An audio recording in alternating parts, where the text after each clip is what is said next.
Matty reached out and he said, hey, you guys want to be on a TV show called Gogglebox? Look, I've always wanted to be on TV. I think I'd be good at it. Sign me up, whatever it is. Lo and behold, they brought us on the show and that's it.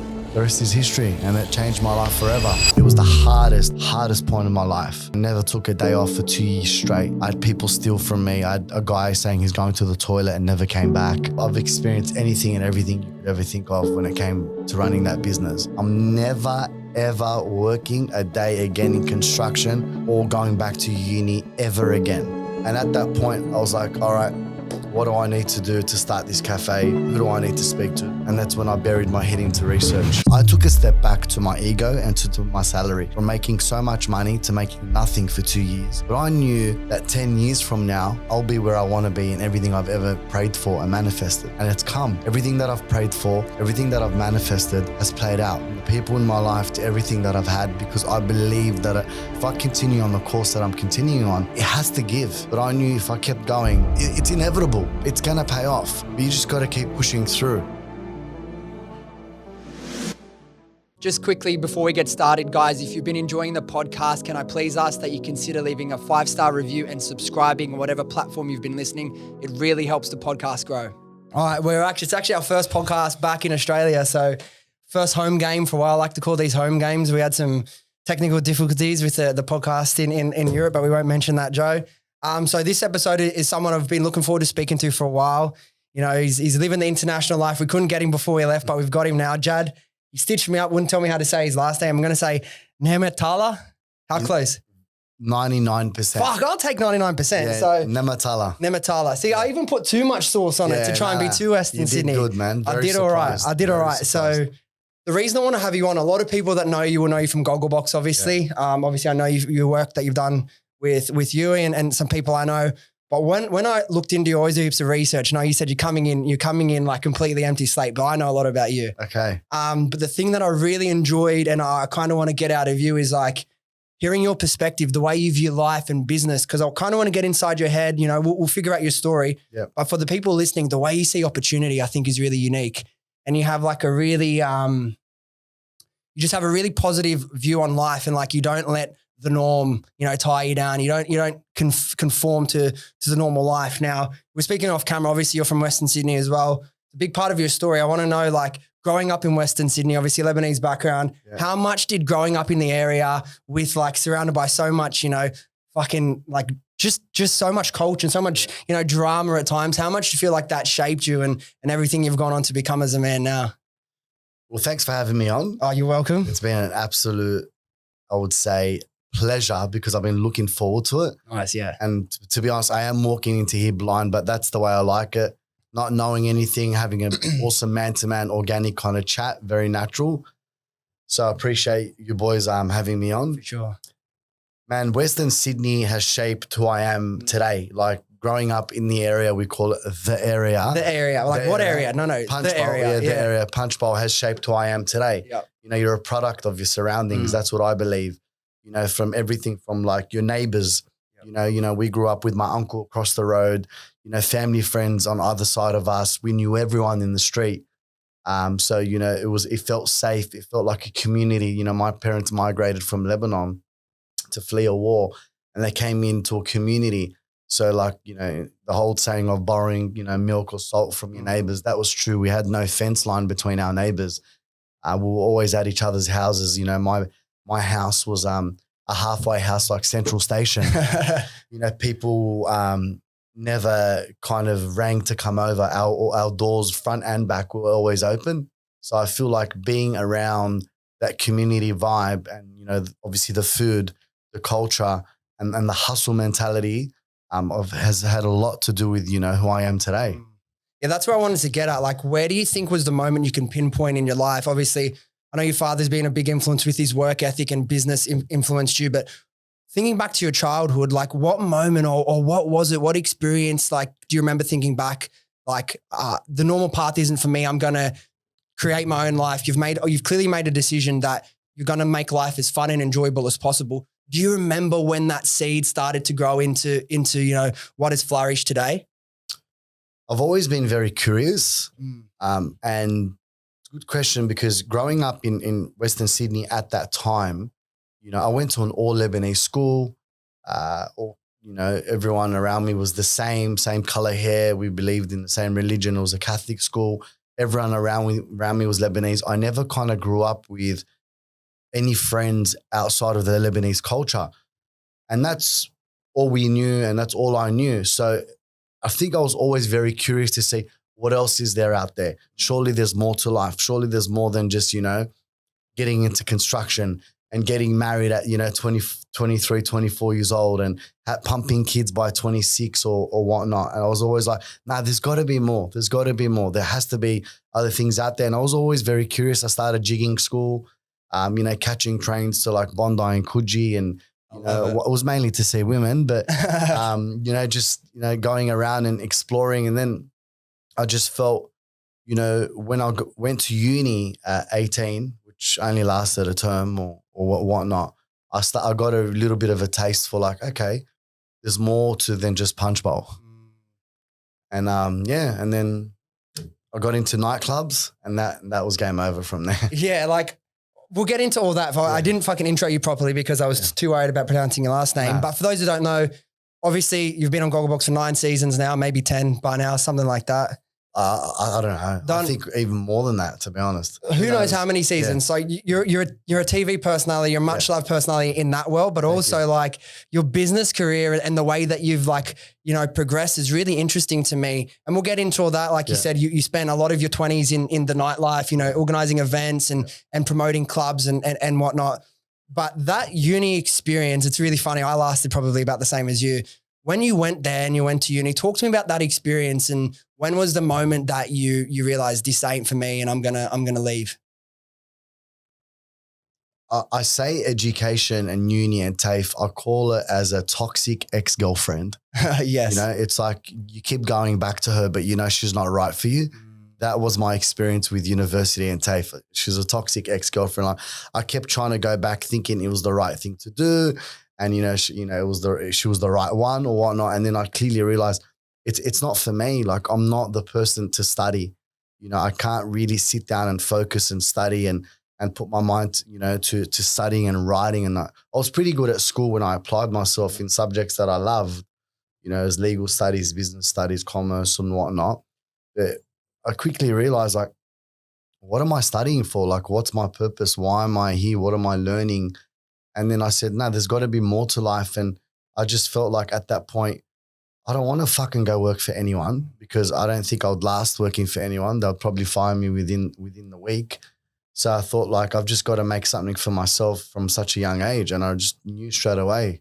Because when did you go to uni? Because I obviously am doing my research. I knew you had a little bit of money. You must have been doing a little bit of work before uni. Yeah. You were paying people to do your assignments, to do your work and shit for you. So did you not go to uni straight after school? Was that you went back after a little bit? Yeah. So I went straight out of school. I went to uni. I got accepted to do civil engineering at Penrith, Kingswood. I lasted, I think, maybe a term. Right. I'm like, fuck this. They started talking about physics and shit and all this stuff. And I'm like, I have no idea what's going on here. The drive was too far for me, and the women weren't hot enough to keep me there. Right. And I was like, I'm done. So I left and went to go do TAFE. Ended up going to I think I got kicked out of 2 TAFEs. Do like construction TAFEs, sort of construction. Yeah. I got kicked out of 2 or 3. I ended up going to 4 or 5 TAFEs. Wow. I went to Ultimo, Hornsby, Granville, and Miller. Or are you getting kicked out for just not applying yourself, taking it seriously? Probably things I can't say on the podcast, I just wasn't applying myself. I was a bit naughty. I was a class clown. I was doing things that I shouldn't be doing. I was coming and going, and then I realized this TAFE thing's even too hard for me. So I ended up doing a correspondence at my own time. And then during that time, I was running nightclubs and whatnot. And then I realized at 24, 25, when I finished up with the clubs, I was seeing a girl at the time. She was like, man, you're so good at marketing and creating concepts. You've got like a natural knack for it. You've never been taught, you've been killing it across the nightclub scene for the last 5 years. Why don't you do something else? And I said, what the fuck am I going to do? I don't know anything else. She's like, go to uni and study marketing. And what do you think when she says uni? What goes to your head? I was like, fuck, here we go again. This toxic ex-girlfriend's coming back to me. Yeah. So I started researching, you know, marketing and whatnot. And I was 24 at the time. So I would have finished by 28. I was like, you know, and this is no disrespect to anyone that's on a salary or whatnot, but I was like, fuck, by the time I finish, I'm going to be earning 55, 60 grand as a marketing graduate. Man, I'm earning that in 3 months at the moment, or 4 months. What I was doing, I go, how am I ever going to go to be doing this stuff? Yeah. Anyway, long behold, because that's what you're brainwashed to do, I go. I enroll, and the same shit happens all over again. Yeah. See, even like there's a lesson in what you were talking about with the tapes bouncing around, like getting kicked out or not applying yourself, like because people aren't good at school, like that traditional or uni, that traditional confines of you come to school, you show up here and you learn what we tell you, you regurgitate it as we tell you. People will not enjoy that, or they won't have a good experience, so won't get good marks.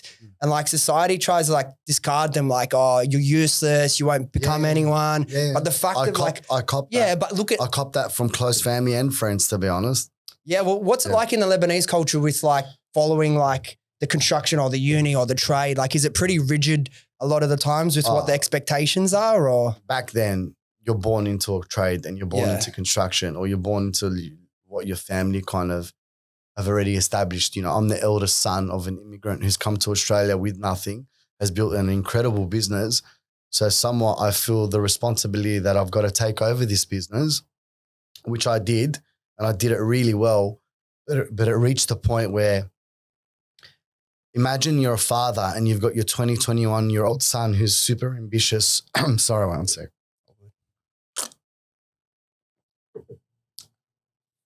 Sorry, 80. Cocoa nibs with my cheese seed pudding fucking stuck. So imagine you're a father and your 21-year-old son comes to you and says, right, Dad, we're restructuring the whole business. We're going to start, you know, opening an office, hiring a secretary. We're going to start creating EOIs, business cards, call flutes, signage, website, the whole lot. We're going to run it professionally. And then I start going crazy, and this guy's thinking, what the fuck is he? What's he doing? Does he know what he's talking about? We're going to run teams. You're going to get off the tools. You're going to be a foreman. We're going to do this, this, and this. I had this big dream, which I started to implement, and he started to see the results. But I was getting met with a bit of resilience from him and my mum, which I can't blame him for. Imagine your 20-year-old son coming to you with all these ideas, or 21, 22 at the time. You're going to be like, no, we're good. We're happy in our own way. So that's when at that point I was like, I've done everything I can. I need to move on. But yeah, you're back to your question. You're born into taking over or becoming what your family have established. So there's that kind of responsibility, or that sense of, I wouldn't say it's a burden, but, you know, expectation where you've got to follow that. And now sometimes it works for people and sometimes it doesn't. Now it worked for me for a point, but in the background, I was like, if I can take this to the next level my way, or, you know, in collaboration, sure. But it didn't really play out that way, to be honest. especially like that expectation as the eldest son. Now, might be skipping ahead a little bit, but it's all good. That moment, that conversation where you decide like, look, Dad, it's obviously probably best for both of us in our relationship if we don't continue.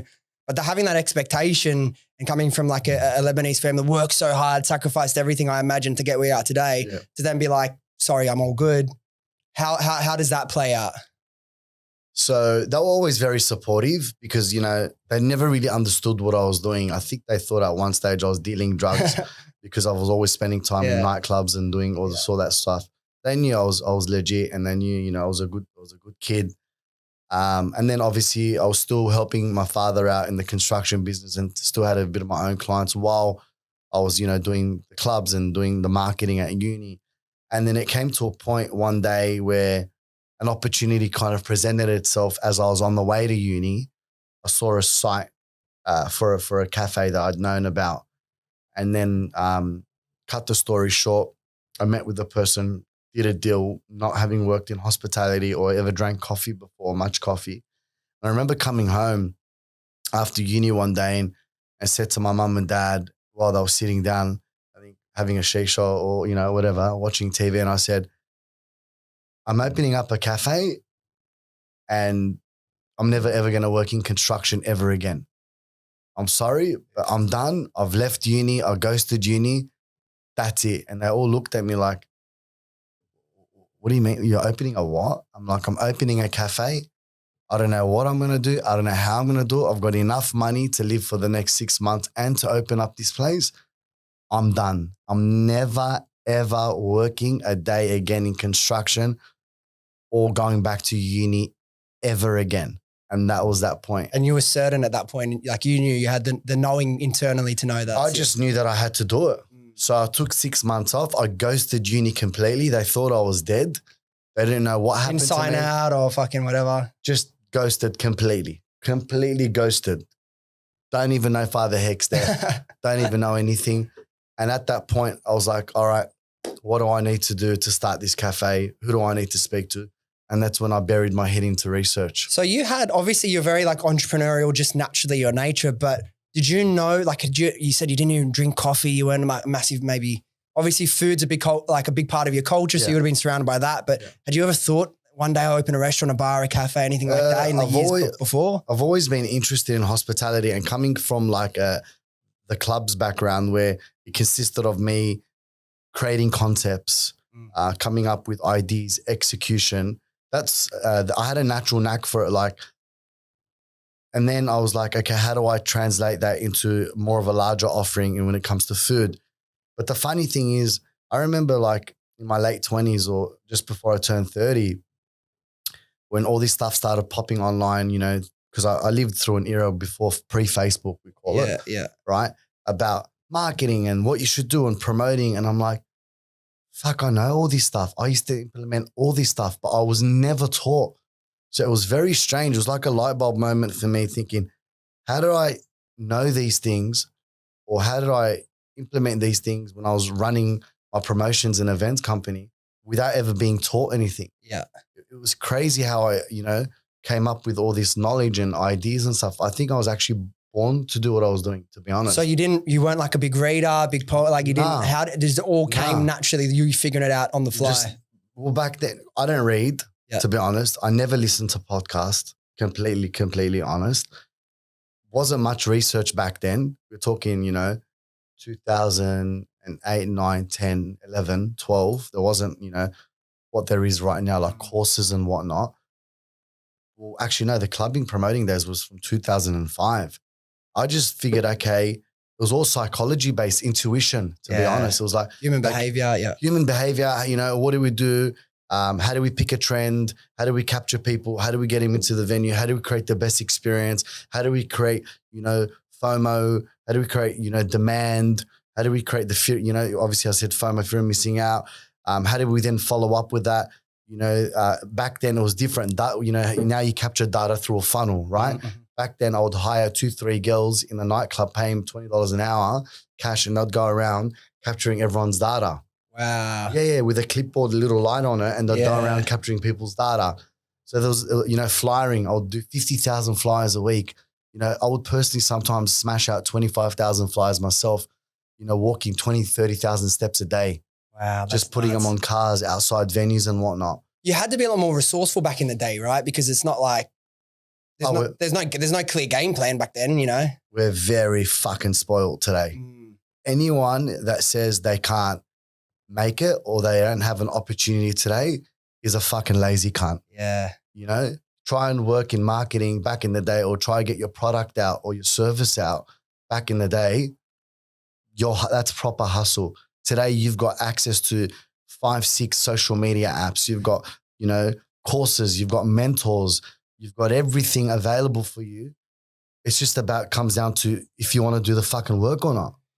Yeah, it's a big debate as well, like about, you know, you sound like everyone says this about the next generation, you know, they're soft or whatever, but like there's a big debate, like how hungry are the next gen, like are these young kids because they've had it so easy? They know nothing but easy life, you know what I mean? It's like there's Dana White, obviously, you know, president of the USC, like I saw a piece of content on him the other day. It's like, if you're even remotely a savage and you're like a young kid coming through, you're going to be successful because so little people are these days. Oh, you'll murder it. You'll kill it. You'll murder it. But the issue that I'm finding with this generation, with the young ones coming up, is that they're a generation of save me, handouts, what do I do next? They're looking around to their parents or to the government asking, oh, can you help us? And it's funny because we went through a period called COVID, right? And then what happened was the government stepped in. Okay, kids, you're not doing this, you're not doing that. We're going to look after you here. We're going to give you money here. We're going to give you money there. So they grew up in this kind of little phase of like, you know, the government or the parents giving them these questions, answering their questions and, you know, telling them what to do. So they've come out of this now and then they're like to the employers, oh, do we get this or do we get that? Shut the fuck up. Like you're meant to do things yourself. You're meant to hustle. You're meant to find the answers for yourself. You're meant to search and seek, you know? It's that classic fucking saying, like, easy times create weak men, hard times create strong men, you know what I mean? And it doesn't have to be men, it's men, women, female. It's how do you fucking get out of that? And it's that, but it's also, they're so used to instant gratification. They start a business or a side hustle, 2 weeks in, 4 weeks in, doesn't work. So many people give up, but no, bro, like it takes time sometimes, months, years to get whatever you're working off the ground, but you need to stick at it. There needs to be a period of persistence. And I know persistence, resilience has been a big part of your journey. There's no way, tell me, would you be sitting here today if you didn't have like a lot of resilience and persistence? All right, guys, just quickly, I've got some news. I've spent close to the past 18 months building the ultimate program that takes you through the complete process, and I mean the complete process of launching and scaling your very own e-commerce brand from zero all the way up to $1 million plus per year. And now with this program, what you're going to get access to is 15 modules with over 100 training videos and 23 hours of in-depth content, taking you through everything you need to know to build a successful e-com brand. And this is the important part. This isn't just stuff that you can look up on YouTube. This is stuff I've taken from real lessons and experiences building Happy Skin Co. from zero all the way up to an 8-figure per year brand. You're going to get access to loads of custom tools, templates, and calculators that I've used to build and run Happy Skin Co. There's going to be one-on-one mentoring with myself and other expert coaches. And there's also weekly group Q&A calls with myself to make sure you're feeling completely supported throughout the entire process. And now what I've learned from consulting to everyone from people starting their very first e-commerce brand all the way up to brands already doing 7 figures plus per year is that there's a process and a framework to follow if you want to be successful with e-com. Now, if this is something you're interested in, hit the link below and go to join.viralbrandbuilder.com. All the information's there and you can book a call directly with me. Otherwise, send me a DM and we can chat there. Anyway, let's get back to the pod. Man, my father is probably the most persistent and resilient person you've ever met in your life. We're talking, he lived in Saudi Arabia for 16, 17 years, left his family at the age of 15 in a war-torn country by himself, went to Saudi, knew no one, hustled there, worked his fucking ass off, right? Almost lost everything, came back to Australia, married, you know, my mum was, you know, quite a beautiful lady, so I think he done well. Came with 2 kids, almost nothing, started his life in his 30s all over again, already having been a millionaire, having the best life, Rolexes, cars, the whole lot back in the 80s. And he's had to come to Australia, start his life again, almost when actually kicked out of the country, right? I shouldn't say kicked out, we were told to leave, that we couldn't be in Australia anymore. Put our fucking house for sale. I remember the signboard, the wooden signboard saying for sale, crying, saying we don't want to leave. We've been here for 6 or 7 years. House never sold.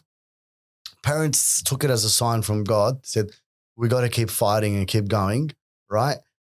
And we ended up, you know, with God's will, staying in Australia, working 3 jobs. Mum had no family here, catching the bus, driving a car, doing what she can to get us to school and whatnot, trying to survive. So you're growing up in that kind of environment and then being around my father where he's like the type of person, and this is what I say to everyone, give me a solution, not an excuse, right? I don't believe in excuses. Create me a solution, not an excuse. So I've always had the mentality of it can be done. We got to get it done. And then working in that construction where we were very known, my father and I, that, you know, say our job will take a week, we'll do it in 2 days. We'll throw everything at it. All the manpower, we'll get there at 5 a.m. We'll leave to 6 or 7 o'clock, even if the council's going to come and shut us down. We'll get the job done and we'll move on and we'll keep, you know, just keep belting through. So I feel that if you've got nothing to work for or if you've got nothing to lose, then what's your driving factor and what's going to create that purpose for you? You've got to have a a driving factor. You've got to have a purpose. You've got to have a why. Why the fuck am I doing this? Why do I want to be successful? You know, what life do I want to live? I feel like kids these days are probably doing it for the wrong reasons. Well, let me ask you this. Obviously, hypothetical situation, you have a son or a daughter, 16, 17. Yeah. Now starting to get, start really seriously thinking about career. Obviously the parenting and everything that you learn goes way back, from a child, and they will see the way you behave and how you learn from your parents at a much younger age. But hypothetically, say you're a parent, 16, 17, and like, Dad, I want to be successful like you. I've got a lot of big dreams. I'm not sure exactly what I do. Where do I start? Like how would you shift the thought process of a young, 16, 17-year-old that wants to be successful, but like they've been spoon-fed everything at school, everything's been easy. How do you, what would your advice be to start reprogramming? Is this for a random or for my own? Your own son. Let's say your own son, 16 years old. He's seen you, of course, but he comes to you at this point. It wouldn't get to 16. Yeah. I'd be conditioning my son and daughter from the age of 2 years old, right? Not, in terms of a dictatorship, but influencing them then in the right way, in positive conversations, surrounding them, with work, words of affirmation, what life's about, how to get from A to B, problem solving, creating, a community around us of friends and family that have the same, dreams and, upbringing and values, right? To a point where at that point my kids are brought up with the same values and the same hustle. And if he ever comes or she ever comes to me with that, I'll sit them down and say, okay, why do you want to open up a business? Is it for financial? Is it for freedom of, not knowing anyone telling you what to do? What's your purpose? Where do you want to be? Okay. And how do you feel like you need to achieve this? And I always say you need to start with yourself.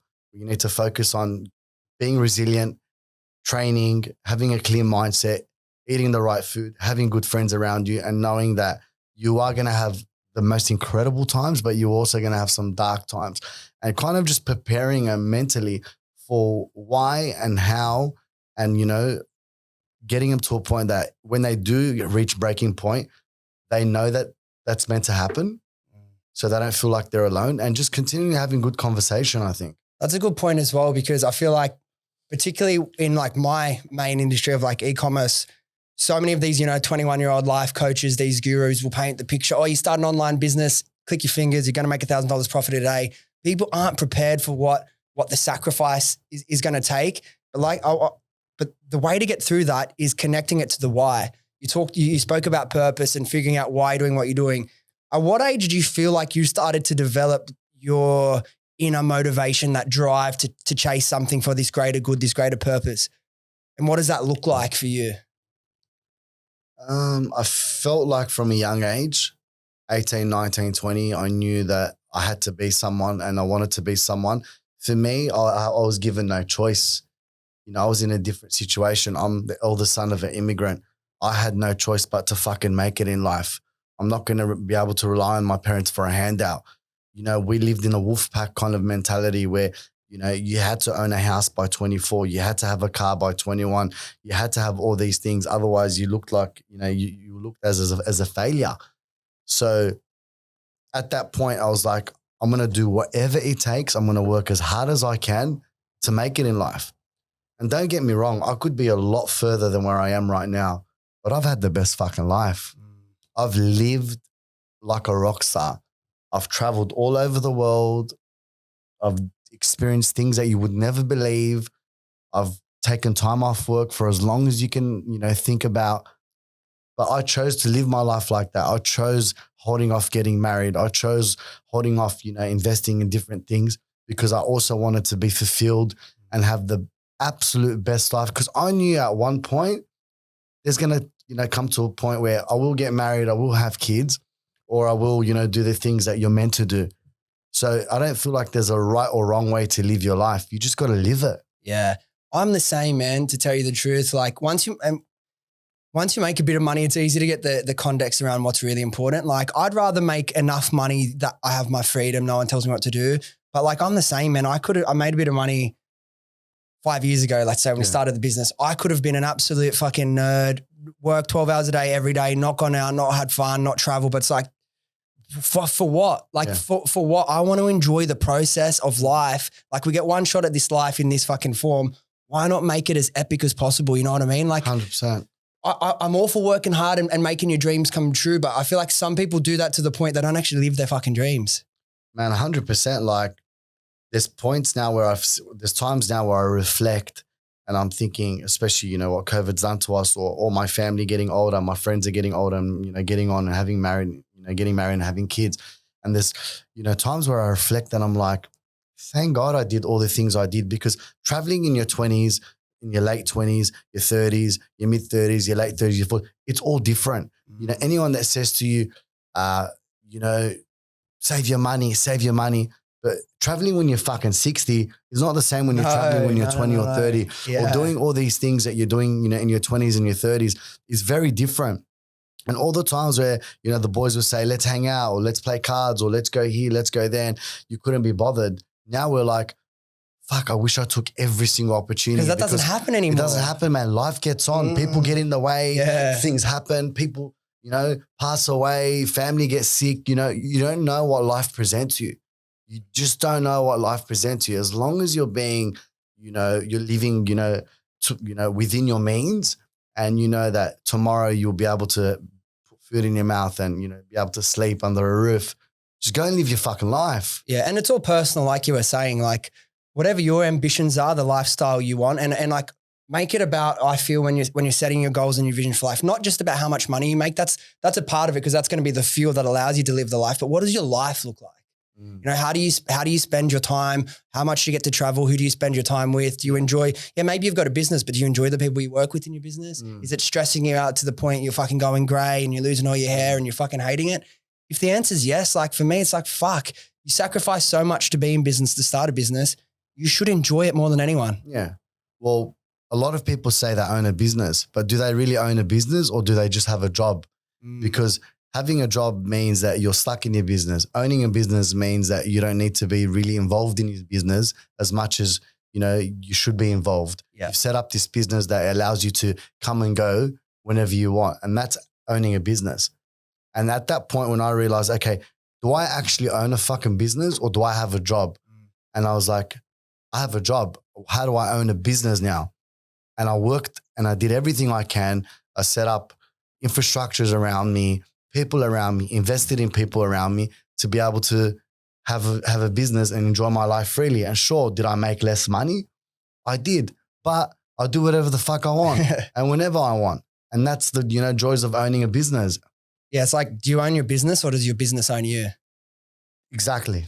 And I had that moment, you know, probably 2.5 years ago as well, where I'm like, fuck, I've thinking of starting this podcast for ages. I want to do all these other fun things in my life. But because I've built a successful business, I feel like I need to sit in front of this screen, not see everyone for 12, 14 hours every day because, you know, I've created this, but no, fuck that. And I could have, you know, scaled business even more and done all these amazing things. But like, I would have been depressed, man. What's the point of sacrificing all of that? Like, for sure, I want to make as much money as I can on my own terms. And I truly believe I will. But I want to take it back to your story and your journey a little bit. Now, the career in like the nightlife industry, promoting events and stuff.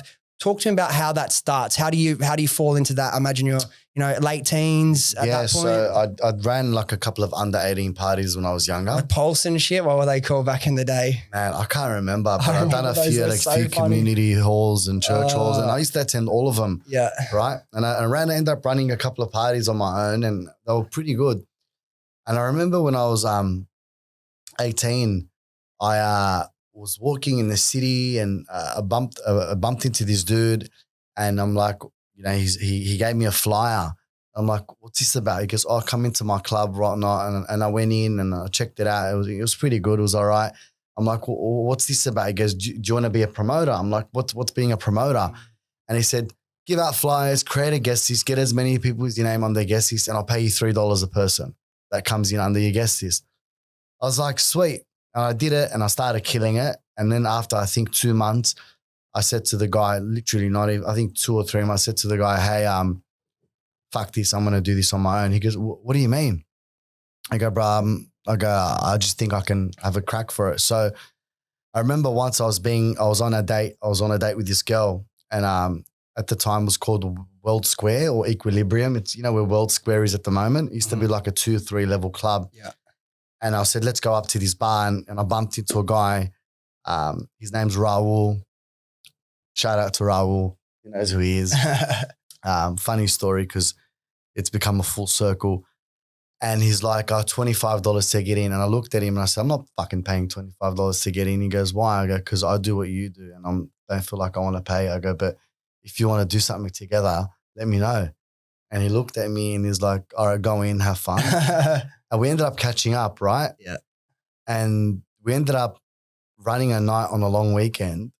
We printed 70,000 flyers. We came up with the name. It was called Strut, STRUT, right? Strut. And I remember it was like on this little flyer, it was like these girls' legs in high heels, and I had all the DJs on there. I think, yeah, and we just printed 50 or 70,000 of these flyers, and we just smashed it all over Sydney, right? Long behold, and you had to email your guest list in or whatnot, or text it. Long behold, it was like 9 o'clock. And him and I are just waiting, twiddling our thumbs. 9:30, 10 o'clock comes. There's a line down the street. And I was like, what the fuck have we just blows done? your mind when you do these things for the first time, right? Crazy. And I was like, the feeling of seeing 1,000 people in the venue having the best time that you've brought and you've created, I can't explain it. It's better than any drug. Where in the does your world. brain start going after experiencing that? You're just like, it's like drugs. Yeah, you yeah. become so addicted to that feeling because there's the highs and the lows, right? And you're continually chasing that dopamine hit of, you know, having successful nights. And then from that point, I went on and started doing stuff in Oxford Street at Good Bar, did a few things around the city.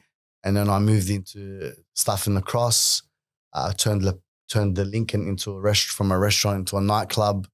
Then I went over to the club, Dragonfly, Le Panique, the club, piano room. Heaps of the main spots.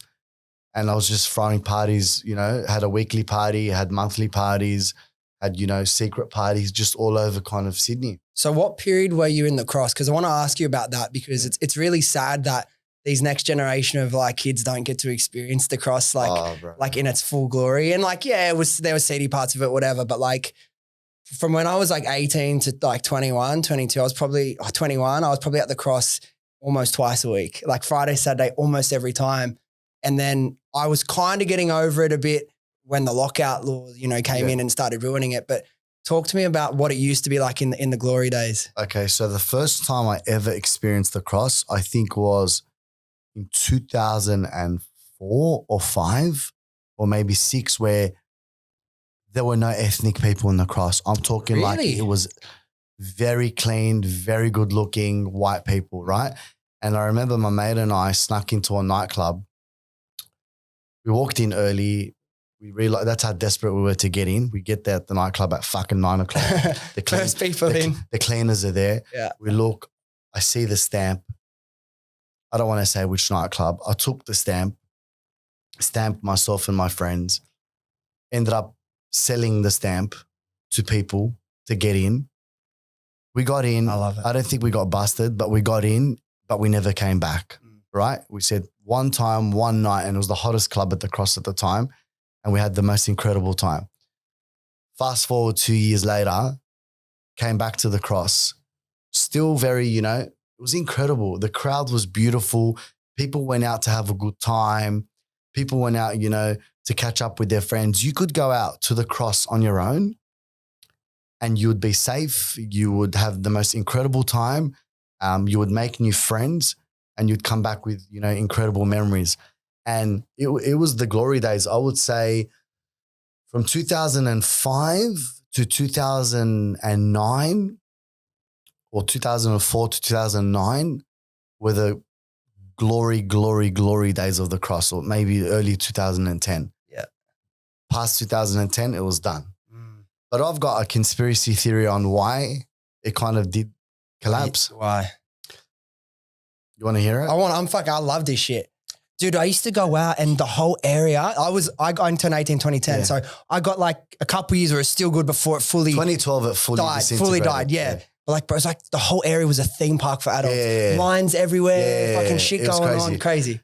Right, my life, honestly, was like the Entourage. No, I'm not exaggerating. That's I'm hectic. talking like I was getting into any club that I wanted for free. Yeah. Drinks were for free. I would walk in with, a crew of people. We'd be bouncing between 4 or 5 nightclubs a night, more. Ended up at hotels, house parties, and having the most incredible time for 4 or 5 years straight. My idea of why the cross collapsed was, okay, so you've got promoters, right? Guys like myself and 4 or 5 other guys that were controlling the parties within the cross. We were doing good parties. We had promoters working for us. We're coming up with the concepts, the names, creating the guest list, the music, the door policy. We were killing it. And the way we made money was we'd make money off the door, right? People cover charge and sometimes a percentage of the bar, but it was mainly off the door. And that was running fine. And then what happened was the club owners started to realize, hang on a second, these promoters are making a lot of money, or there's money out there that we can grab. So what they started to do was contact our promoters and say, hey, we're going to start running our parties in-house. Come work for us. We're running parties internally. These will give you $400-500 a week retainer, plus your $5 a person that you get in. And these people thought, fuck, what a sweet deal. We're going to be working for a nightclub during the week. You know what I mean? What a mad deal. But long behold, what happens is, right, these guys come and work for this venue. There is no creative director behind that. There isn't the person that's coming up with the concepts, motivating these people, getting it all together. So they've come in, they're working for these venues now. And then what we started to see was it was okay for 3 months. But when they run out of ideas, or when they run out of, being persistent or resilient or recruiting, the quality of the event starts to drop. When the quality of the event starts to drop, you're not getting as many numbers into the venue. So when you're not getting as many numbers into the venue, what do? You relax your door policy, right? Because you become desperate. So the person that was never allowed to come in or was difficult to come in is now all of a sudden going into this nightclub. Then all of a sudden you've got this nightclub that was once hot, which is now not. And then everyone realizes, it's not as good as it used to be. Abort. Nightclub owners go, what the fuck's going on? They start recruiting promoters that have no idea. A lot of them live, out west or the north, right? Because they got really desperate because we've moved on, and the guys that worked for them have moved on because it's no longer cool. They start to invite their friends and, people that have never entered the cross before. And that's where it all started. So the quality of the nights, the quality of the people, and the purpose of why people were coming out started to diminish because it wasn't controlled from the get-go. So when they tried to cut everyone, like all you guys out, that's when it started to go downhill. I believe so, 100%. It's inevitable. Like, if you lose the quality of a venue and the purpose of, why you're coming to this venue, and you start to relax all the policies, right, you're going to start to attract, different clientele, different people. And that's where you're going to start to see, issues. Before, man, you had tats, as hard as, as sad as it is. But if you got like visible tats, or you looked Middle Eastern, or, you weren't wearing the right clothes, or you didn't have women with you, you were fucking barred. No way. You weren't getting in. Yeah. I was only lucky to get in because I knew people and I worked in the cross. So it was a hard time. Imagine lining up in a period where you're like, am I going to get in tonight? Yeah, that's crazy thinking back. Like, and being racist was accepted. Was like, the policy. No, it was the policy. Yeah. Like, imagine lining up knowing, fuck, am I getting into this club tonight? Am I getting into this club tonight? Just based on the way you look or dress or who you're with. Yeah, it's crazy. Sometimes we go out with big groups of boys. I didn't have any tats back then, and I was like the little white Aussie looking boy. So we were always sweet. But if you'd ever go in and not think about it, and we're just like, 6 boys, they're just like, boys, come on, like you're not being serious, are you? Yeah. But so it's the cross now. Like a lot of it's been rezoned and shit, right? It's done. Kids these days and will never understand or be able to experience the true, I would say, wonderland of Sydney. It was, man. The buzz in the air. Imagine you're having, 10, 20,000 people within the same area all at night, bouncing from club to club, having an awesome time, eating, pies and kebabs at 3, 4 in the morning. It was incredible. The music was good. Everything was good. It sounds like it was even better like the 5 years before. Like it was still all right. It was before it died. Yeah. But man, that was fun. So where do you go from there? Is that when you saw you saw this coming, you kind of, because I know you're very good at spotting trends and changes in culture. Correct. Where do you go next? Where's your head at? Yeah, from so that point? intuitively and exactly what you said, I'm very good at like, vision-wise, like foresight or not. I was like, this is going to die within the next year or two. I'm out. I don't want to be amongst this. It was getting rough. Yeah. It was getting rough. There was a lot of, bikies and gangs and trouble starting to come up into the cross. And I was like, this is fun, but this could end very So it wasn't nasty. really like that prior? Not as much, man. No, at all. Because I had that crossover period. So I saw a bit of that. No, it wasn't. And even when it started to, it was still okay and controlled. But then it got to a point where it was just uncontrollable. And I was like, I've had my fun. I've made my money. I did what I did. I got to experience things that, you could write about in a book and no one would believe you. I'll hold these things to my grave and I'm out. And then I was like, I need to do something in my life. And probably longevity wise good for you anyway, right? And I was exposed to things that kids these days would be like, nah, there's no way or how or whatnot. But it shapes you for who you are. And it taught me to have, resilience and to be persistent. And to be honest, you have to have big balls to play in that scene as well. Yeah. And you got to hold your own. You have to hold your own. I think growing up in Punchbowl in the Lebanese community, I think I had no choice. Yeah. That's what I remember in school. I don't know if we were recording when we said this. I'm so glad I grew up in like the Southwest, went to public schools. Like when I started high school, there'd be fucking massive punch-ons like 2-3 times a week. And it's like not just one-on-one, it'd be like all the fobs versus all the Lebo boys. Yeah. And they just punch on, but it was normal. Yeah. It's like you go out, you see a fight in the street in the cross, you're like, oh yeah. But like I feel like you go with some private school kid, they're like, oh my God, what's going on here? It's good life, man. Like it's good life experience. It really is growing up and seeing different shit like that. I feel like it makes you stronger. You got to take the good with the bad. Oh yeah, exactly. Do you know what I mean? You got to understand that sometimes being exposed to things is not necessarily a bad thing, but I also think it comes down to having good parenting.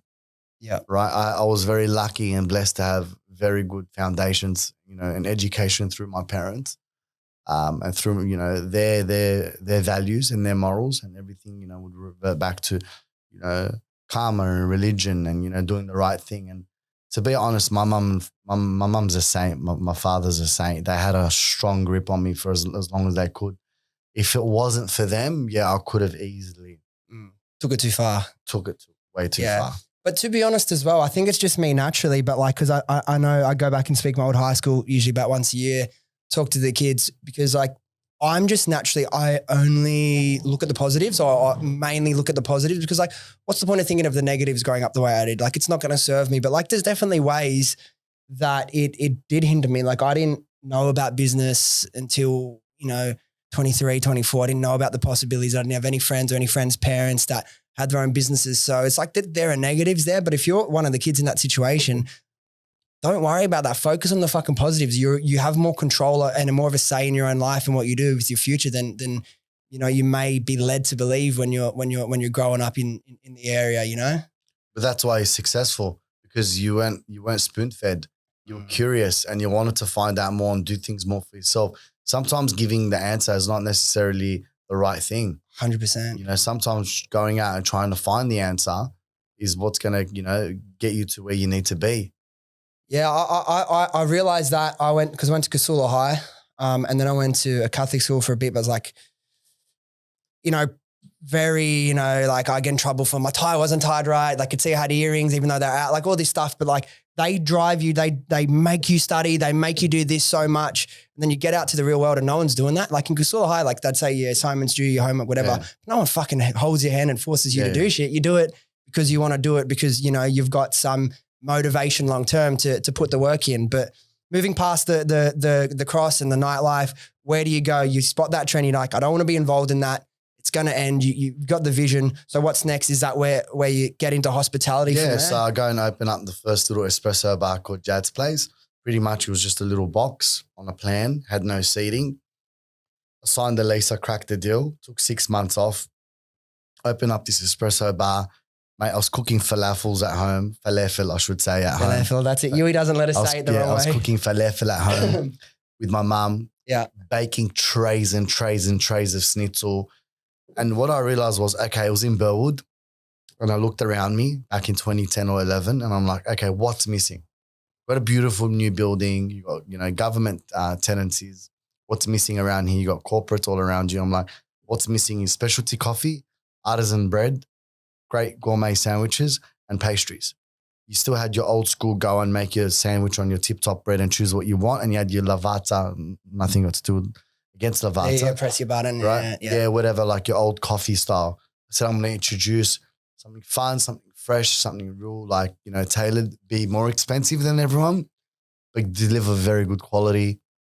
And I started, I went and started learning how to make sandwiches. So I went out to all the bakeries, all the, sandwich shops and bread shops, and did my own research and started experimenting. I think I made over 50, 60, 70 sandwiches at home, just experimenting. See what works, what works, different sauces. I started making all my own different sauces, started cutting up everything, did trials, testing it. And then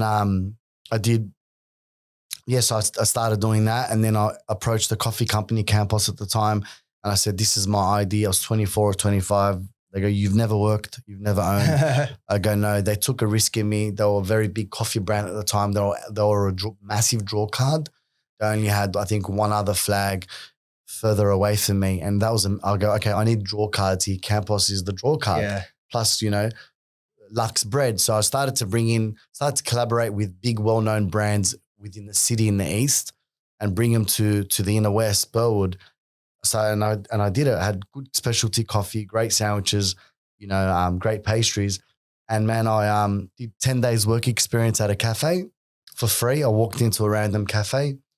I said, hey, can I work here for free? He goes, why? I said, I'm not going to lie to you. I'm opening up my own place in a month. I just want to work here. I'll do whatever it takes. Because come tomorrow at 6 a.m. I was there at 5:45. He thought he saw a ghost.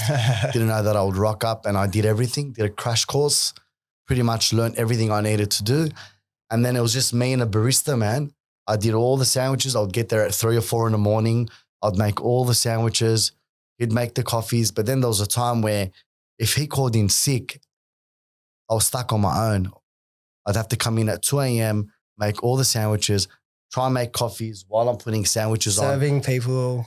Became this big theater. I became so good at it, and I'd have to call my mum in, and I had this anxiety of like, fuck, please don't call in sick. So I never got any sleep because the business could only sustain 2 people at the time. Yeah. Then I grew it to 3, then I grew it to 4.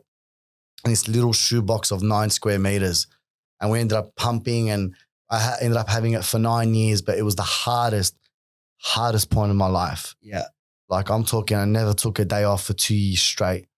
I had people steal from me. I had a guy saying he's going to the toilet and never came back. It's mid-shift. I've experienced anything and everything you could ever think of when it came to running that business. Those early years in business, it's like that fucking, crash course that you did, not the 10 days, like the crash course in business. Yeah.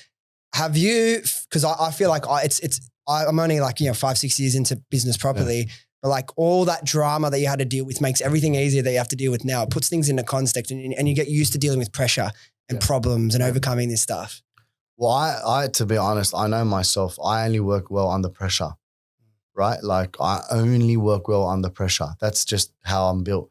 I'm a very cruisy person till you put pressure on me, and that's when you just see me shine. So I like being in pressure cooker situations. I thrive off it. It's like, playing an origin match every week. Yeah. I love, the pressure of when there's no other choice but to perform, right? No other choice to perform, right? That's when you say you can really handle it. That's when I can, really see if I can handle it. But man, being a part of Jad's place, that little espresso bar, to getting 18 seats at the front and having to learn all the sandwiches, make them yourself, drive the business. And I came up with all the names for the sandwiches, did the branding, did the marketing.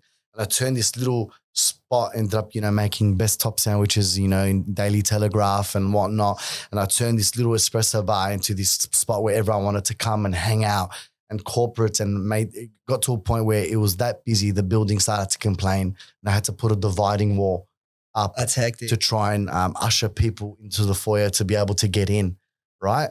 It just became that popular. And then I started to pop off on Instagram and I was doing stories and I was creating, characters out of the staff that were, working with me and whatnot and vlogging the whole thing.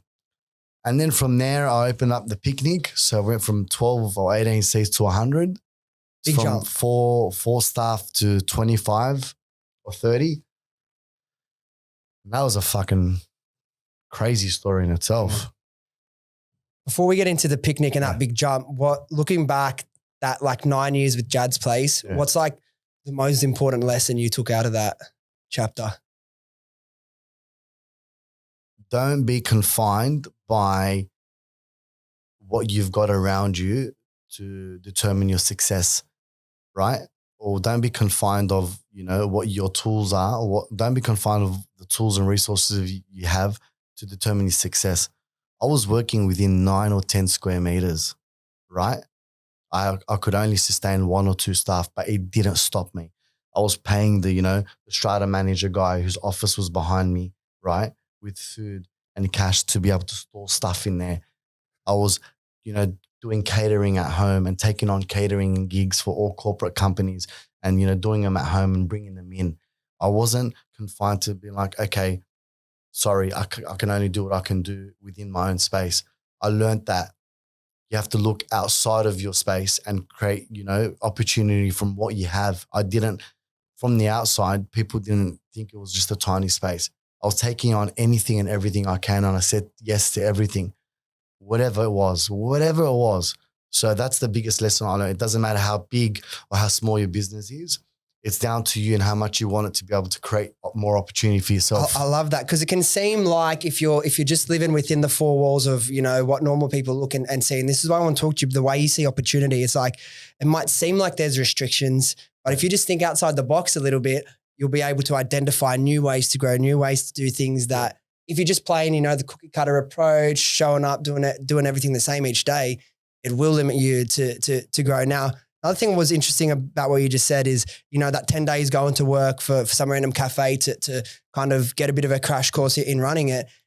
Today it's become much more common for people to go, find a mentor or work for free as a way to, learn and upskill. And it's becoming a lot more normal. But like people like Gary Vee, the big people with big voices in the business and entrepreneurship space will put that forward. But, 10, 15 years ago, no one was saying that. Why did you know that was the right thing to do? Where did that come from? I had no other fucking choice.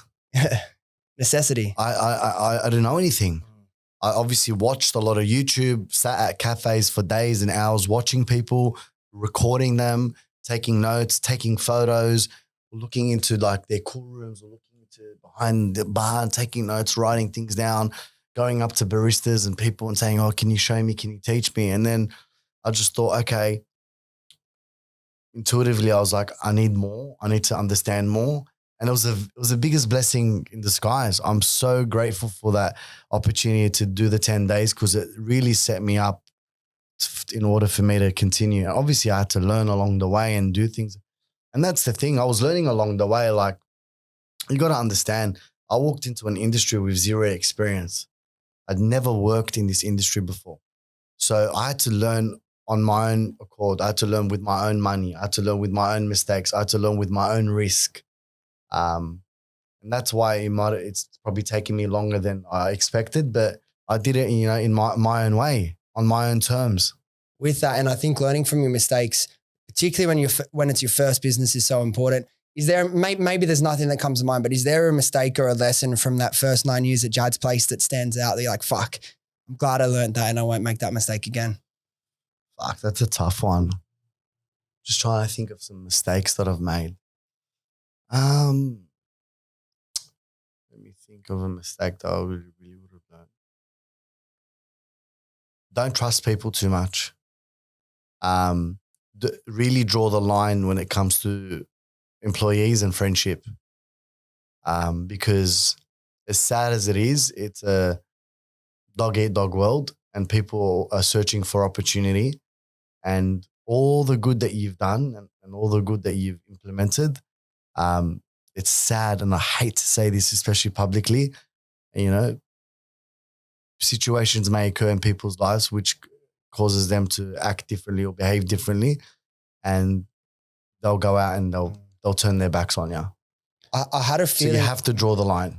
I had a feeling it would be something people related. It so often is, you know, because it's like they'll see like an opportunity to do something. And what you think the relationship isn't always the case when, you know, stacked upon, you know, things going on in their own personal life. So it's interesting now that jump from, you know, 18 seats out the front to 100, from 2-3 staff to 25. What was the biggest challenge about that step up to the picnic? The biggest challenge, I think, was when I won the tender, I was like, I need to do something incredible here. So I'm very concept driven. Yeah. You know, everything starts with a story, a concept, an avatar, a feeling, an experience. You know, I like to create the experience from the branding. You know, I remember going through over 22 logos just for the picnic, right? Through 3-4 graphic designers, right? Just to get it right. The color scheme, everything, the crockery, the interior design, everything. And so that was like a massive concept in itself, as well as Jad's place. And for me, the challenge was, okay, I'm doing something that no one really has done in Sydney before. I'm creating a concept that's actually suited to its space. I called it the picnic. It was in a park. We served picnic baskets and blankets. We served food outside on blankets. I love it. But we were also a really, you know, high-end brunch cafe. We were more expensive than anyone within the whole inner west, right? People said to me multiple times that it's going to fail and you don't know what you're doing. So for me, the challenge was obviously getting it started and getting to that point. I knew we were going to be busy and I forecasted to do X amount. But the biggest challenge for me was when I opened the doors, right? And we had hour wait lines almost every single day and on the weekends for a year, 2 years straight. And, you know, say you forecast to do X amount, but you're now doing X amount within the first week. You double your staff. You got to double everything almost immediately while you're trying to run the business. So you're actually scaling while you've just opened. And that was the biggest challenge, I think, at the start, you know, going, fuck, all right, we're growing so quick and we don't have the capacity. So I'm trying to maintain the business, trying to operate the business, while also trying to sustain the business in terms of its growth with hiring. And then you get to a point where you settle and you're like, okay, how do I keep coming relevant? And that's when my marketing skills came in and I was pushing and creating new trends and inviting people and doing things that people usually wouldn't do and creating new items. And I had a couple of big moments at the picnic that went viral over the 4 or 5 years that I owned it. I would say probably 2 or 3 moments over the many things that I achieved there. So that initially was the biggest challenge. And then obviously leadership, I think as well. You know, how do I do all this plus lead and encourage and inspire and motivate, you know, 25, 30 staff while trying to keep this ship on its course? It was fucking mental. It was a reality show in itself. But particularly like when a business is scaling super fast in the early days, it's so easy for shit to break, particularly if you haven't had a chance to fully set the process and foundations in now. 100%. That's the biggest lesson I learned. Yeah. And that's why I was able to launch Misc successfully. And that's where I want to go. And you've done it now. You've gone up to another level with Misc in Parramatta. 3 times you've started and gone up and have been extremely successful in the hospitality space. Yeah. What do you put that down to? Patience and learning from your experiences and your mistakes, and patience and resilience and persistence and perseverance. They're all related to each other. You know, before I launched Misc, I promise you, I was like, okay, I remembered 5 or 6 years ago how I fucked up with the launch of the picnic. I didn't fuck up, but obviously what I explained to you, and I said, I'm not doing that again. No way. Heavily invested into pre-opening, heavily. Overhired, made sure we had everything ready from everything, our systems, our procedures, our kitchen. We done trials, then we done 2 or 3 soft launches. We did everything. So when we launched, people felt that would be open for like 4 or 5 months. They're like, what, is this your second week? We're like, it's our second week. They're like, really? I'm like, really? And that obviously is a true testament to the team that were involved. But there was a lot of effort in the pre-opening. So when we did launch, we didn't have to, experience what I experienced at the picnic. That's where the patience and the planning, the preparation comes in. Yeah, very costly as well, by the way. Of course. Yeah. Now I live in I live in West as well. I live in Newtown on the city end. And I see good food there. Great food. There's a lot. There's a million different restaurants, bars, cafes. It's why I picked there, there's certain things about the area I don't hold love. Off the weight quite well. Yeah. There's certain things about the area I don't love, but I love being in such a cultural hub with like this. I can just walk out, 2-minute walk. I'm on King Street and there's just the energy in the air. I love that. But one thing I've realized, and you speak about the fuck up you had with the picnic, which was you had too many people coming, which is obviously in a way, it's a really great problem to have, but I walk up and down King Street all the time and I'll see restaurants, bars, cafes open and, maybe 1 in 5 will look semi-successful.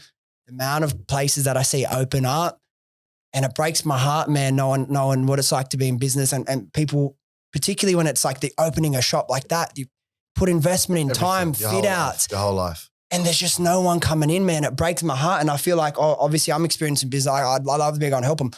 I don't know how to run. There's obviously certain things that would apply, but I want to get some value out there for the people that are in the hospitality space because ask me some hospo questions for sure. It's fucking hard for them. It's how do you, if you open up a new spot, you might have a sick menu, you might have an awesome fit out inside, but just no one's coming. How do you get people to come, even if you might be 10 meters off the main street, you might even be on King Street, like on a main street, and still people aren't coming in. How do you get people to take notice, to come in, to try you guys out and have that first experience? Because I see so many places struggle and it's heartbreaking. I'm going to say something a little bit taboo, probably something I shouldn't, but I would highly advise anyone that's looking into hospitality at this current moment, don't fucking do it. Like that's the honest answer. Am I going to sit there and say, yeah, hospitality is mad. It's the best fucking career. So I will not sit there and say hospitality is mad. You should open up your own restaurant or your own cafe. Nah, man, there's fucking smarter ways to make money right now in 2023. It's very, very, very tough with the cost of goods and the cost of labor at the moment. Your margins are very slim to almost none. The risk versus reward is extremely high. There are a lot smarter ways to make money in hospitality. There are a lot smarter ways to make money other than being in hospitality. So, but if you are. For the ones that have done it. For the ones that have done it, or if you're going to do it and you want to do it, right? I would encourage you and I would help you and you can reach out to me and I'll tell you everything. But to answer your question, you've got to look at everything holistically, right? It's like when you, want to, build a great physique. You don't just eat well. How far do you want to go? Some people track their macros, and whatever they call it, they track them. Some people go to the gym twice a day. They do yoga, they swim, they do that. The more they do, the better results they get. The more things they tick off and cross, the better the result they get. Same thing with hospitality. You can't just go in, see a place for lease, go, fuck, the rent's cheap. I'm going to go in there. I'm going to just, open up a brisket joint because me and my father love cooking brisket on the weekends. And because we love it, we think everyone else is going to love it and we're going to succeed. No. What's missing from the area? Why are you doing this and what's your skill set, right? Who's your support around you? How much money do you have? And how much money are you willing to lose? And the way I look at it is, there's 2 ways you can open up a hospitality venue. You have a concept and it's a solid concept. You've worked on it, let's call it, I don't know, a burger shop, right? You've got a burger shop concept, right? You've worked on it for ages. You've done the branding, you've done the marketing, you've done all the blueprints for it. The interior design, what it's going to be. And you're like, okay, now I'm going to go find a location, right? And you go out and you try to look for a location that you see that there's no burger shops around and your risk of potentially, succeeding or failing, your risk of failing is quite low because you're providing a service and an offering to an area that doesn't really have it. Then the other way to open up a hospitality venue is you find an amazing location and you're like, okay, what can I do now with this location? That's how I've done it. I've just found really good locations and I'm like, okay, what's missing from this area? What should I bring? How can I do it? What can I do to market? And when it comes to market, I believe the biggest thing is the pre-opening marketing. That's the biggest thing. Invest in, I think mystery is good. Having a balance of being a little bit mysterious, not giving away too much, getting people excited, doing a countdown, creating cool flashing content to get people talking, put little feelers out there through your own social media just to create really buzzing content to attract people and go, what's going on here? What's happening? Back in the day, it was all about let's show people the build, let's get them on the journey. That's what I was doing with the picnic, right? So the way I marketed the picnic versus the way I marketed Misc was completely different. The way I marketed the picnic to the pre-opening, I got everyone on board with the whole journey. Yeah. Right? The build, the everything, it's coming. So people were investing in it. But the way I marketed Misc was I kept everyone out of it and very mysterious, showed them little bits and pieces of what it could be, what's to come, kept it super quiet, only released little things, built up a very good teaser campaign, and then came out with an absolute fucking bang. And then people were like, holy shit, what's going on here? What's this? There's obviously two different methods. Depending on the era that you're working in or the social media that you have around you, it can work. Now with the rise of TikTok and vlogging and buying into people's journey, I feel like for a hospitality business, if you're going to do it really well, jump on TikTok, showcase the journey, get people to invest in you and your belief and why you're opening a hospitality venue and what's involved and the struggles and the joys and the wins and the highs and lows. I think you'll do really well on that end because people are investing into personal brand as well as the success of the business. So they want to come out and support you. And another thing is create a good culture. You got to create good culture and you can't think about the short-term dollar. The amount of free coffees, free drinks, free everything we've given out, I would say over $1 million. Crazy. Over $1 million just in comps. Yeah. Just in comps, just building relationships. Building rapport, building the database, comps. All the successful ones have built their own community within their space, right? Yeah. And it's interesting that you say how much it's changed just from 5 years from the first, well, not from the first, from Picnic. Well, yeah, Picnic was 2016. So it seems like from the outside looking in, and I'm not like sitting down having half an hour conversation with these people, but people will open up the doors and they'll just think that's enough. Okay, we're going to walk past. You got to have PR as well. Yeah. Press releases, articles. You got to infiltrate. You got to make noise. Somehow you've got to attention hack. Yes. If you're not attention hacking, you're not going to succeed. But you've got to find out, how am I going to attention hack? Find out. It could be through your personality. It could be through your personalities of your staff. It could be through a particular item that you sell on your menu. You have to continually ask yourself, how am I going to attention hack? How am I going to grab someone's attention online and offline? That is the key. And how much of it now is, that's where I was going to go next, online and offline. Obviously, you guys are killing it on social media. You can like all those, teaser content and the community you can build. And that is such a useful tool in my world. How much is online versus offline now? Like how can these like startup businesses leverage both? And is offline still as important in your local community, your local area? 100%. So that's a really good question. And it's also almost extremely relatable. So we're about to launch dinner service, right? So we've got an online strategy, which is teaser campaigns. You see it, something's coming soon. What's going on? Show snippets of Misc at dark, right? Social campaigns, social videos, TikTok, Instagram. That's our online strategy. Our offline strategy is building a VIP database of all the customers that have walked in, contacting them on the phone, emailing them, messaging them, dropping them down into a funnel of be the first to experience Misc at night, and then do a call to action with an offer of 50% off drinks for that week. Getting them, so there's that online strategy of socials, then there's the offline strategy of building the database with everyone that's walked in.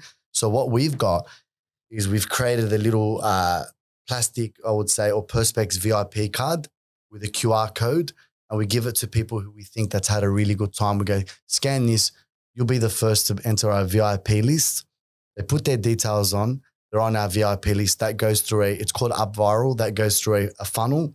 And we can be able to set up a campaign for that, to be able to email them and SMS them offers. And if they share that to their friends, they get an offer as well. So we're building out that campaign. Then there's the traditional EDM campaign.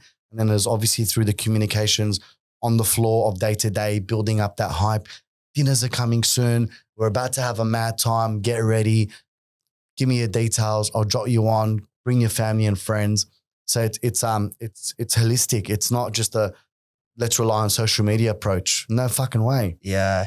Dude, this is such fucking good information, because I feel like too many people will start, like you said, start some sort of restaurant, cafe, whatever, because me and my partner love cooking this, or me and my dad love cooking this, and they'll forget that, yes, you're a restaurant or you're a cafe, but you're in business still. They'll forget that you're in business, and you need to market and attract attention and do things like PR and attention hack just as much as my business needs to do online. And it's I just wish there were more education out there. And I'm sure there is, but it comes down to like, how much do you want it as well? Of course. You know what I mean? And you got to I think the key is with anything that you do with business, right? You got to get people excited, right? I learned one of the biggest, secret weapons I've got now is I'm able to get people excited and to believe into my vision and what we're about to achieve. And that comes from tone of voice, your personality, your vision, how you deliver your vision. If people aren't on board, whether it's your employees or your customers, and they're not excited, you're not going to have the result. You've got to create that excitement of, fuck, we're going to miss out, or I want to be part of this journey because this is going to be good for me. Or I believe in this vision. That's the key as well. You got to have excitement and good energy around you. 100%. And even like sometimes it just comes down to, it can be as simple as, if you're not that sort of person that doesn't naturally or might not have this gift that you have to see this, to have this vision, is like, just think about if you were walking on the street or if you're a customer, what would make you sit up and pay attention? Like, put yourself in the customer's shoes of like, what's going to influence you to take action, right? There's so many things that people can do. It's like some people will give up, or they'll close up shop and they'll be like, I tried everything, man. Yeah. But did they? But did they? But some of them, there is bad luck, I believe. Of course. But there's also, I feel like there is bad luck, but I also feel, this is crazy, man. So there's a point, and I feel like it's like a dark point in your life where you're like, do I have bad luck, or do I just need to keep digging in this dark trench to get out and do whatever it takes? And it's at that point where people just stop. And I've been there many times where I'm like, I feel like I'm going to fail, or I feel like, is this the right thing? Or I feel like, fuck, I just can't break through. But you just got to keep going, because if you just go the other way and go, yep, it's bad luck, it's the economy, it's downturn, it's whatnot, you're going to fail. And I experienced that obviously through the picnic, but where I really felt that was when COVID hit. When COVID hit, within 10 days, hand on heart, I started up a new business called The Picnic at Home. I had brand new packaging, I had a website with Shopify. I had stickers, I had shipping tags, the whole lot. Within 10 days, photo shoots, the whole lot. And I was delivering meals all over Sydney in my Range Rover at the time. And I knew I wasn't going to make money. I knew it. And I said it to my accountant. He's like, Jad, you need to stop. You're not going to make money. You're actually going to lose money. And I said to him, for me, this is not about money. For me, this is about staying relevant, attention hacking, keeping my staff employed, because I know when this fucking shit ends, right, we're going to be the first things on people's minds, right? And they're going to come back straight to us because we've been pioneering through. And long and behold, that's what happened. We were the busiest cafe outside of, as soon as COVID ended or whatever, the first rush, we were the busiest cafe. I think where people can struggle and even like where it'd be easy and to struggle with hospitality is like you said, you can't be in it for the short-term buck. Like you're thinking, the way I'm hearing you speak and talk about all these things, it's like you're not thinking about how much money can I make this week or next week. It's what can we build for the long term? But it's easier said than done to be like, I'm just going to, give out comms and, break even and all that stuff. What part of your mind or perspective changed that you realized I'm okay with that and I'm willing to put trust in myself in the journey, in God, in the universe, whatever you want to call it. And that, because that's almost the only way to be successful. But it's difficult for so many people to commit so much if it's for long-term and not short-term gratification. Big part of it got to do with my father. He says a quote to me. He says, back then when construction, we were quoting a lot of jobs, and he said to me, never try get rich off a job, or never try get poor off a job. Just make what you need to make and keep moving forward, right? And at the point when I was 24, 25, I took a step back to my ego and to my salary, from making so much money to making nothing for 2 years, being stuck, indoors, not being able to travel, do anything. But I knew that 10 years from now, I'll be where I want to be, and where I'll be where I want to be in everything I've ever prayed for and manifested. And it's come. Everything that I've prayed for, everything that I've manifested has played out, from the people in my life to everything that I've had, because I believe that if I continue on the course that I'm continuing on, it has to give. And obviously you've got to be a good person. You can't be a fucking cunt, because, that's bad karma. But I knew if I kept going, it's inevitable. It's gonna pay off.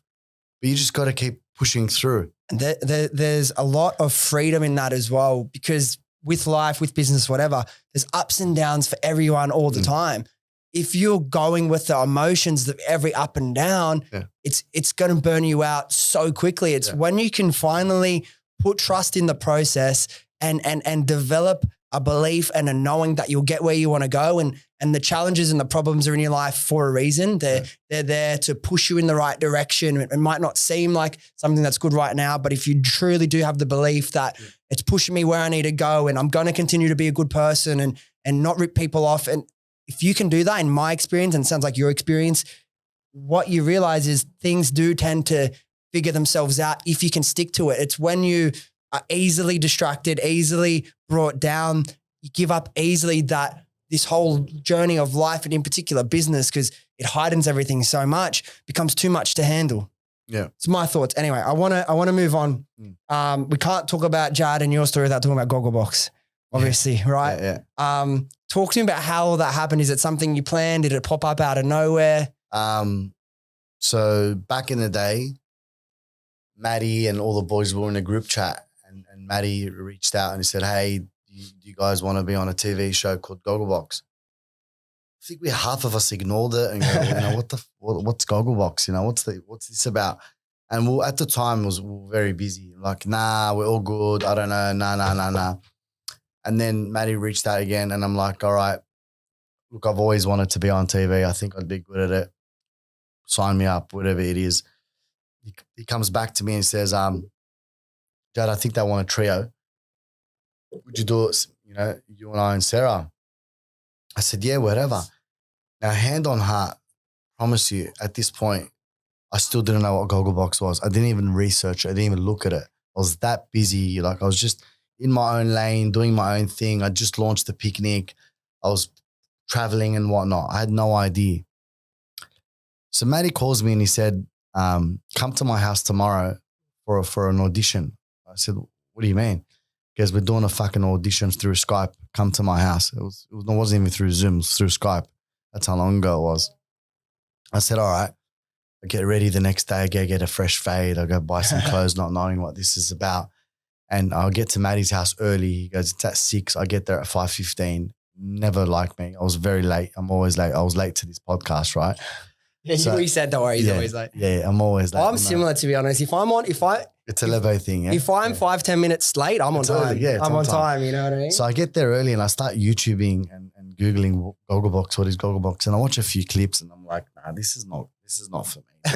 This is not right. I'm not doing this. This is the worst thing I've ever seen in my life. And I said to Maddie, bro, I don't get this. Hey, like who even watches people watching TV? I don't understand. Because it's okay, bro. Look. They're calling us from Skype. We're not going to get on anyway. Look. They're calling us. We can't back down now. I said, all right. So we did this. We did the audition, and the audition was they hold place cards of like images, random shit. I think one was the Pope, one was the Simpsons, one was like an Aboriginal flag, one was, a landmark item. And they say the first thing that comes to your mind. Bang. Just say the first thing that comes to your mind.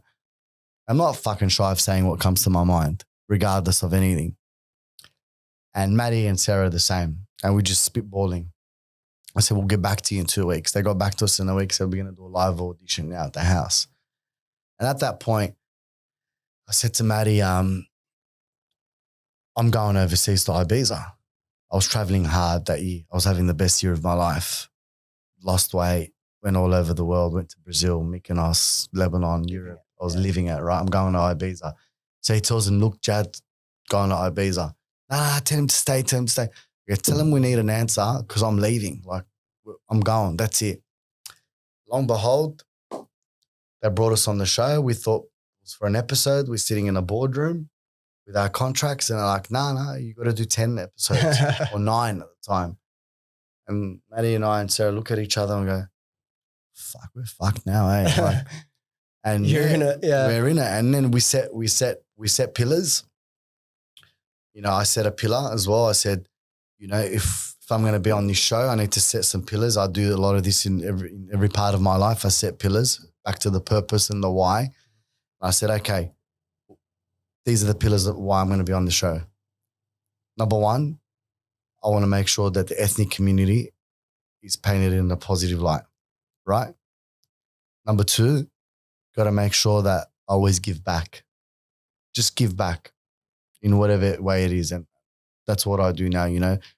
People that reach out, they've got depression, suicide, anxiety, bullying, cancer, whatever it is, we give back. I give back in my own way, whether it's support, inviting them to my restaurant, responding to their messages, sending them videos, taking the time to take photos and having a conversation with them, you know, in person.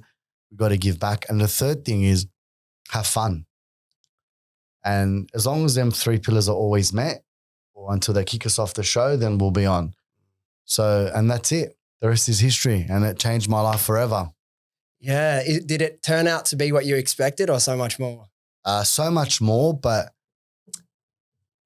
because I did it for the right reasons. Like I never did promotions in nightclubs to be popular and to be the guy that everyone knew. I've always been popular. So for me, fame or being recognized and being known is not foreign. I've always been recognized and known and being amongst massive networks and building networks. It wasn't foreign to me. So for me, where I saw the real power was, how do I continue to be the same person I am online and offline, that when people know me and that people that have known me say, he's been the same person for the last 20 years. And I think that's where the real power comes from. And that's being, you know, humble and humility. And I think that's the number one thing in business and in life. Remain humble. You're allowed to talk about your personal brand and sometimes, you know, showcase what you've done. But in your actions towards people, humility is key. Humility, and the thing that attracts people, and it's probably why you're so well loved by people, is because what I've noticed in business as much as life, and I did acting for a bit before this, authenticity.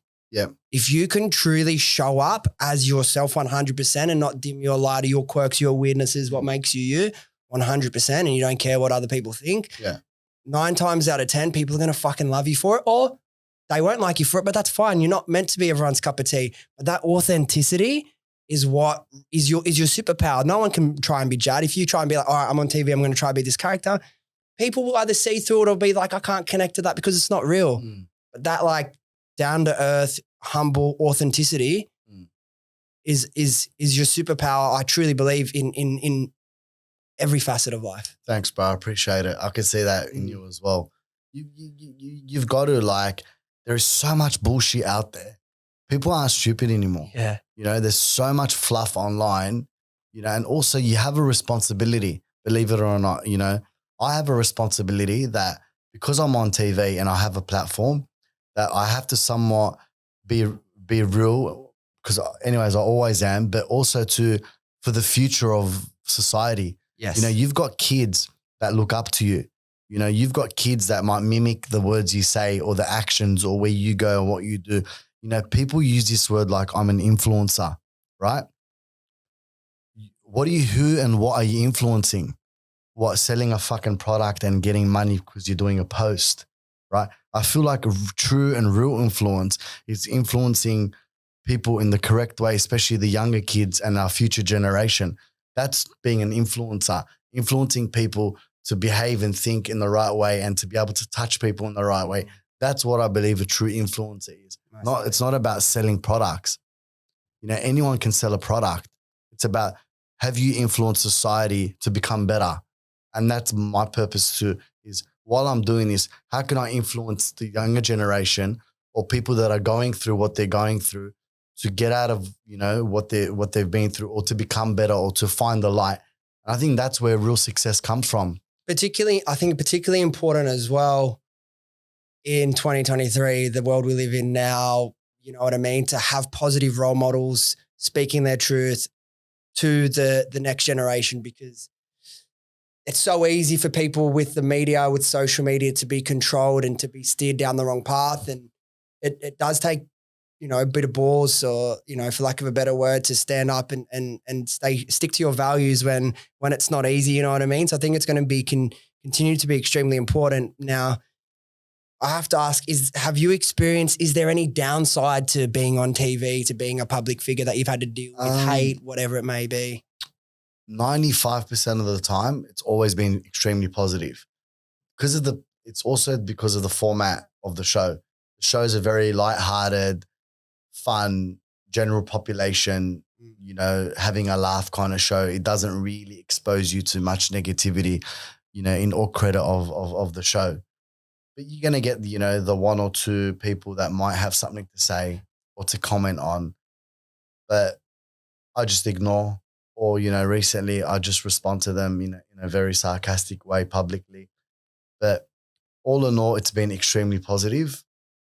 I'm pretty grateful for it, to be honest. You don't take me as the person that would get too offended by what a stranger messages you on Instagram. I love it because, you know, I then think to myself, I only have love for this person. And I've written that publicly. I say, hey, I appreciate your comment or your feedback, but I just want to let you know I love you. And they trip out, because if someone's actually sitting there writing a hateful comment towards you, it means that there's something deeper that's going on in their life. And I empathize with that. And I truly hope that, you know, if by writing me a hateful message is going to release what they're feeling, then great. I'm a form of therapy for them. Yeah, dude, that's fucking, it's 1000% agree. It's like, to be in the position in life where you're going to send people hateful comments or try and bring them down. I mean, I never want to seem like I'm speaking down to you, but if you're someone doing that, like, my advice would be look within, because like you're probably hurting for some way that you're conscious or unconscious about at the moment. 100%. But look for the answer. You know what I mean? Trying to bring other people down is not going to make you feel better long term. Maybe you'll get that little bit of a, oh yeah, for 10 seconds you think you're a mad cunt, and then what? But yeah. It's jealousy and ego. It is, yeah. Or like a lot of the time you've triggered something in them because they're not living their truth or chasing their dreams or putting themselves out there to start this business or to ask that girl out or to do whatever, you know what I mean? It's like, it's always a reflection on them. But tell me, we'll wrap this up. Yeah. What's next for Jad? What's next for Misc? You mentioned night service coming soon. What's the vision for this next chapter of life? So for me, you know, I've always been interested in hospitality.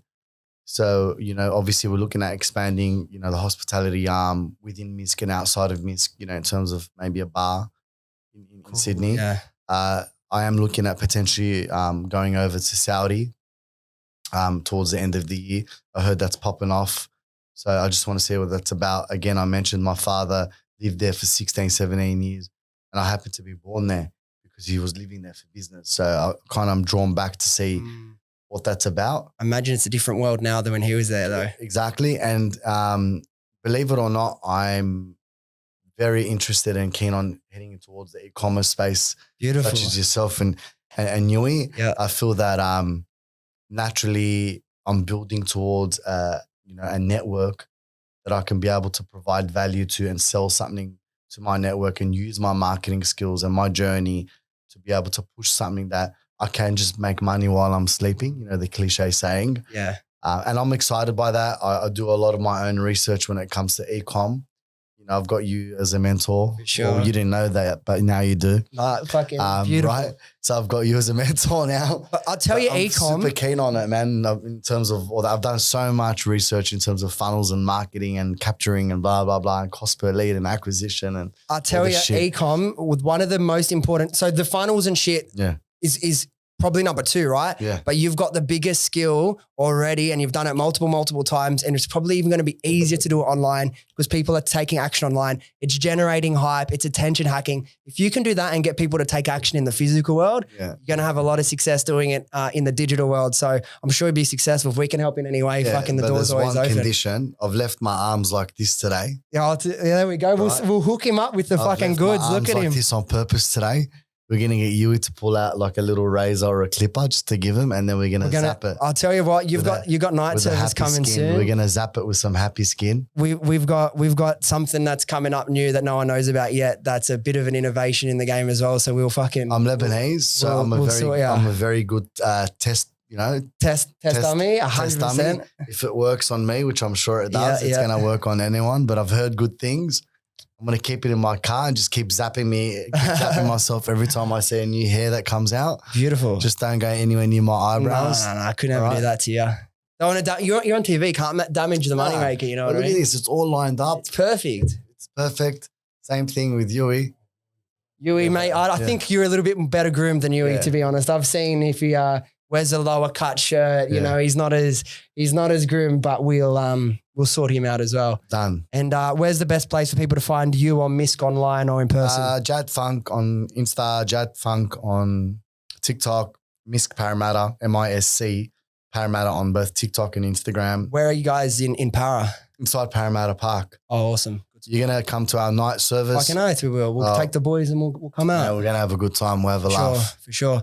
All right, my Anyway, brother, thanks so much for coming in. Great to meet you, bro. Chat. Appreciate Honestly, it. It made me feel very comfortable. Awesome. Glad to hear it. And I'm, very excited to hear about your journey when we do catch up. And I wish you the most incredible success for the future. Likewise, brother. Appreciate you coming in and being so authentic and raw and open with us. So, yeah, had fun. All right. Cheers, boys. Done. Thank you. All right, guys, thank you so much for listening. If you enjoyed this episode or you got something out of it, do yourself a favor, do me a favor, do your friends a favor and share this with them, and they can come along on this journey with us. Thanks again, and I'll see you next time.